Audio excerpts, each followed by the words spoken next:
Yeah, and so that's on the test.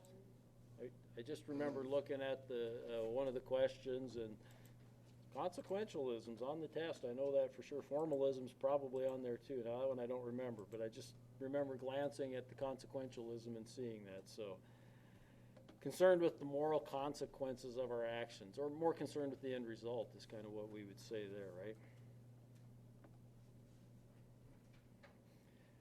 We hit that. Philosophers, this is on the test too, I remember. Philosophers, I think it might even be in the exact same format. So philosophers call the end result of ethical examination is the good, right? So once we've been through everything, we've talked about it, we've discussed it, we've hopefully come up with a good decision. Is there a relationship between law and ethics? Absolutely, there's a relationship, but are they one and the same? No, of course not. I think we talked about sources of values. We went through that. Yeah, we got to the bomb technician guy. You got to like him. Giving you fair warning. I think I could outrun him too, so that's good. We went through this. To me, it amazes me how much this goes with tort law, that we're going to talk about in a few chapters. Well, we talked about professional codes. Yeah, we're getting there. I think this is where we quit. And I know this is on the test too. So what do you do, right? What, as an individual then, if you're faced with one of these ethical dilemmas, whether you brought it upon yourself or not, what's your answer, right? Well, first, is the action right or wrong? Am I going to be proud of the decision that I make, right? And sometimes, the decision doesn't work out. But can you go back and look at the information that you had at the time you made that decision, and reaffirm to yourself that you're fairly proud of that decision, right? Do you want everybody to act like you are? That's a good question. Yeah. Is it going to cause harm, right, or maybe prevent some harm? And then will it violate the law?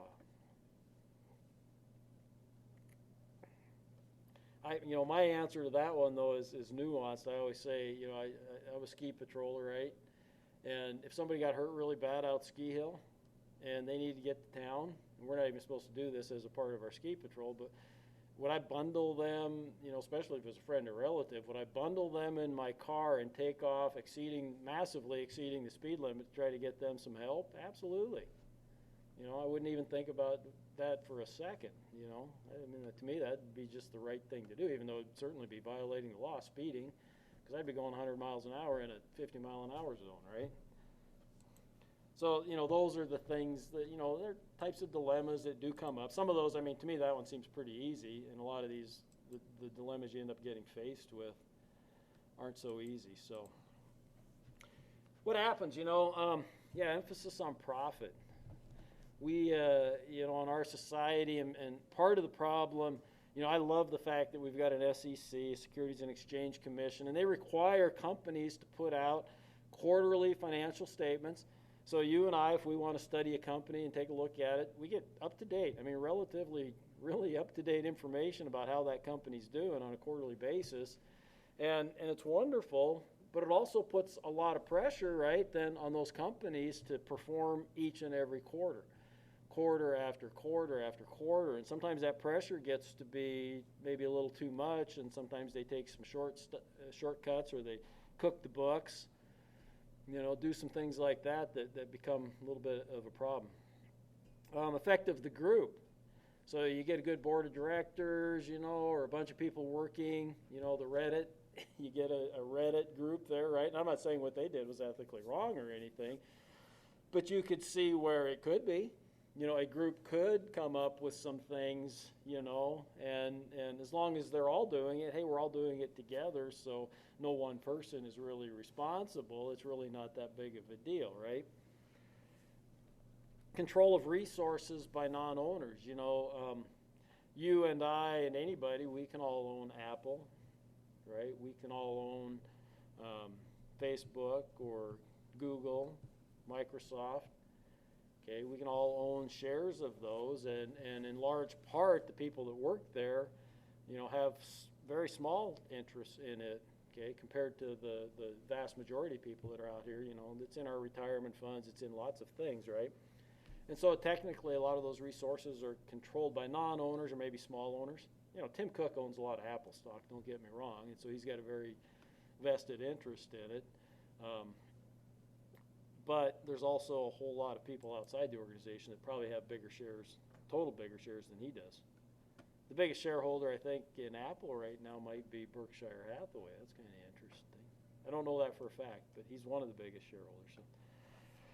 Managerial agents is kind of a subset of that, right? They can manipulate resources to their own interests so they can benefit themselves versus the shareholders in that case, right? So what do we do? You know, management, we got to have it at the top. You know, absolutely. Again, I prefer to, I like to, you know, good examples, what's happened recently with some of our elected representatives who have passed rules and laws about wearing masks and this and that, and then they show up in a place and they don't follow their own rules. Well, what kind of an example is that?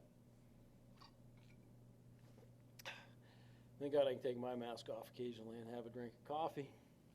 This makes it, I get talking too much in this class, and it's really hard to breathe through this damn thing and keep going. So every now and then I got to stop and take a deep breath.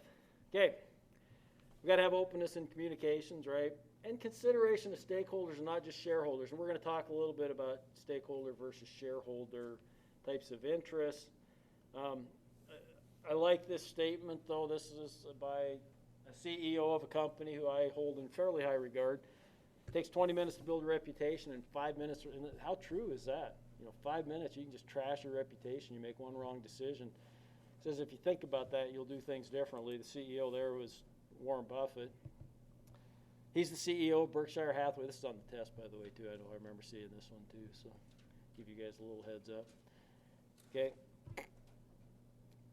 He's the CEO of Berkshire Hathaway. He's fallen down the list a little bit. He's about 90 years old, but he's still probably fifth richest person in the world, maybe. He owns the BN Railroad. Yeah. Berkshire Hathaway it's an amazing conglomerate that owns all kinds of different businesses. BN, yeah, but he owns the Dairy Queen, too. Okay. He's one of the biggest shareholders in Apple.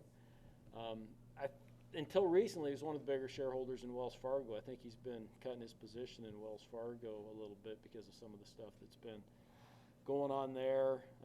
There's lots of other companies that they own outright. Some of them, they're just small, little companies, you know, that would surprise you that they own. Got a lot of interest in actually some pipelines. People say that, you know, geez, the Keystone, the cancellation of the Keystone is great for Buffett because now they're going to have to ship more oil by train for the BN. So, but he's, you know, and there's been some ethical dilemmas that have come up for Berkshire Hathaway. I mean, you can go back in time. There was Solomon Brothers, which is an investment firm, and he was a part of that, and he had to go to Congress even and do some stuff there, and so it's come up. But he, you know, he's addressed those things. So popular observations, right? Profits and ethics are not necessarily contradictory, and I think most of us in business, if you're in business, you probably should believe that. I think profits are what drives greatness in our country, and you know, there's absolutely nothing unethical about profits. Just the opposite. You're one of the most ethical organizational life is a business asset. That I would say is true, though, right? And what do we mean by that? Well, this goes back a ways, and they've had some other things that have gone against them. But years ago, there was a scare over Tylenol. And what happened was, I think it was in the Midwest, and this is a long time ago, probably before most of you were born, but somebody had found and went into some stores, opened up some bottles of Tylenol, and tainted them with garbage, poison, whatever, I don't remember, okay? And it was actually just a local thing, maybe covered a few counties or whatever. But J&J, I think, owns Tylenol, if I'm not mistaken. And when they heard about it, they immediately, at great cost to the company, they immediately recalled every bottle of Tylenol that was currently on the shelf, period. Yeah, didn't have the seal on it and things like that. Yeah, so yeah, so somebody could open it and inject some stuff or put some garbage in there, whatever it was. And they were widely regarded for that, okay, that they made that decision even though it was at great cost, okay. And on the other hand, we got the Ford Pinto, you know, that blew up, and they knew that it was going to blow up, and they kept that hidden from people, and on and on and on, right? And so there's, you know, there's the good and the bad. And J&J in subsequent years has made, I can't remember, but they've had a couple other decisions that haven't gone as well. You know, that they've made some ethical decisions. I think the opioid thing might be one of them. I think they might have had some involvement in that as well. So ethics are certainly of concern, right? Constant, yeah, constant reevaluation, right? Can a business have a conscience, right? Personhood rights of a corporation. So corporation's considered like a real person. Okay, keep that in mind. They don't vote, but other than that, they have rights as an entity, pretty much like you and I do, right? They can be sued. They can sue. A corporation can run a business, obviously. They can buy other businesses. They can form partnerships. Okay, they can do a lot of the same things that you and I can do.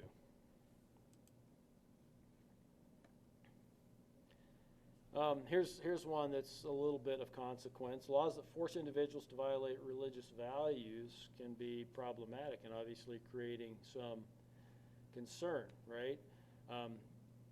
When Obamacare was passed, I'll get to this one, it required insurances that organizations carried for their employees to include contraception, that also included, excuse me if I don't pronounce this, abortifacients,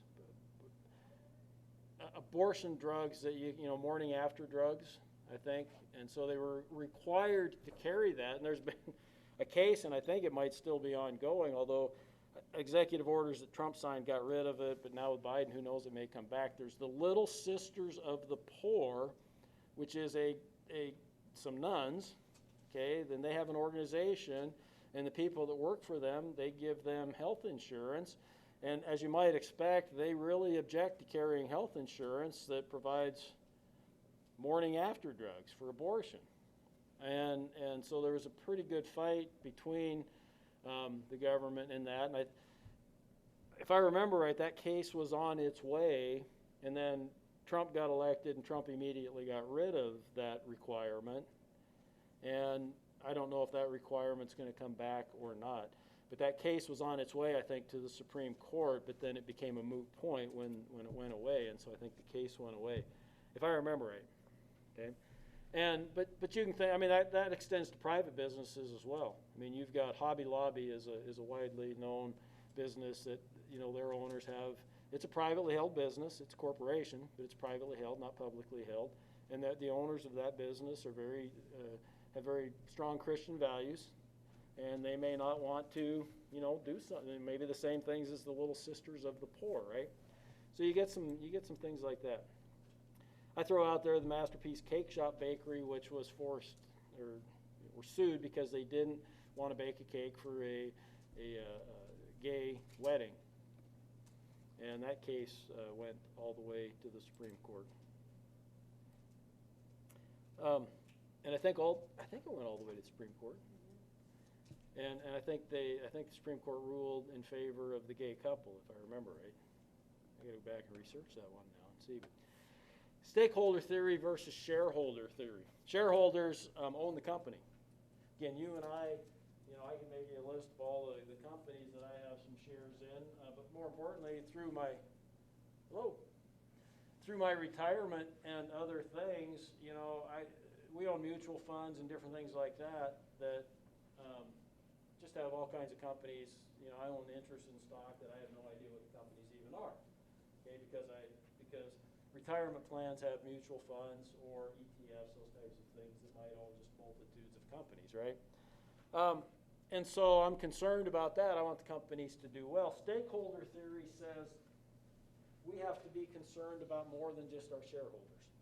We have to be really concerned about our workers. We have to be concerned about the communities that we exist in. We have to be concerned about the environment. We have to be concerned about all of these things.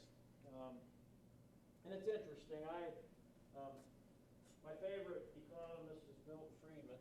That was on the test. I took it off, though, I think. So, but anyhow, and Milton Friedman would tell you that this is bunk, the stakeholders theory, that corporations should only exist to make money. Now, being ethical and doing these things can help you make money, so there's nothing wrong with that, don't get me wrong, as long as you keep it in perspective, would be Milton's theory.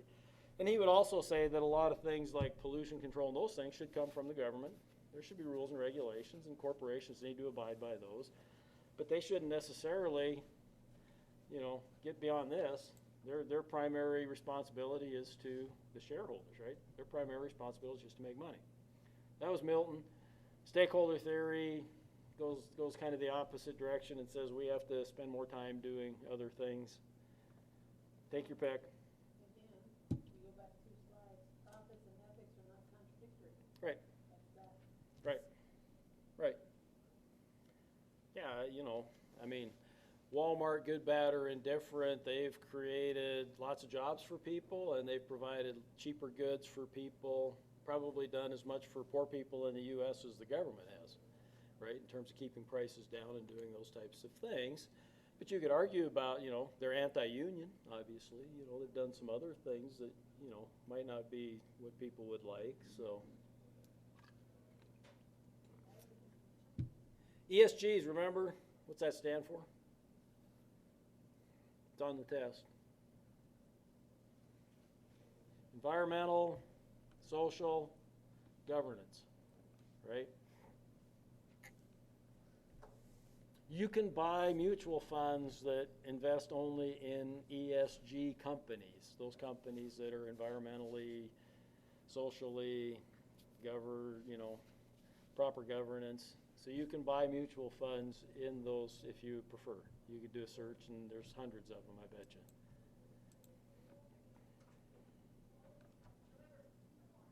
There you go. Jeez, getting like invaded here. You guys, maybe you can't see his sign. It says, "People for the Ethical Treatment of Mosquitoes." That guy's never been to Saco, Montana, I'm going to tell you, during haying season. Yeah, Vioxx and Celebrex, I kind of bring that up. This was several years ago. Kind of gets to the opioid thing a little bit, but they were, they came out, drugs are painkillers. I don't think that they were opioids at all. But for people that had arthritis especially, they were really powerful pain relievers. And the people that took them really liked them. Vioxx in particular, I think Celebrex may still be on the market, but Vioxx in particular, they found out that there were people that had reactions to that. Some people died early of heart problems. My aunt may have been one of them. I had an aunt that was taking Vioxx, and she had a really unsuspected heart issue and passed away.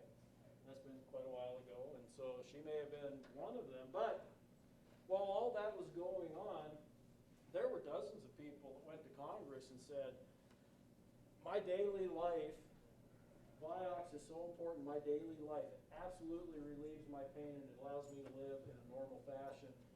I don't care if there's risk to it. I want to continue to take that drug. I'm willing to accept the risk. And they testified to that in Congress.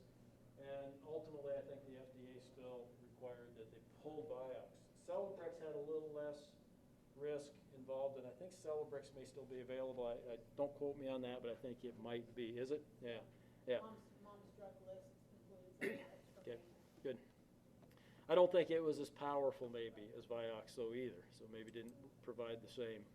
Can an act be ethical but not legal? I've kind of told you that I believe that absolutely. So, okay. Let me quick test. Monday. Right now there's 44, I think, questions on it. I'll go back and revise it, make some changes, maybe based on what I talked about today, who knows. Maybe even some of the articles that we talked about, sometimes I'll throw those in bonus questions or whatever. Multiple choice, all of it, except I usually throw in a bonus question or two that might be fill in the blank. Okay. So we'll show up. you don't have to bring, news articles in on Monday. Okay, so don't worry about the participation side of it on Monday. Any questions? Basketball plays, it should be televised or on the computer Saturday, just men's, no women's, right? Okay. And volleyball, I think, too, is Saturday night, if I'm not mistaken. Tonight's volleyball. See you on Monday.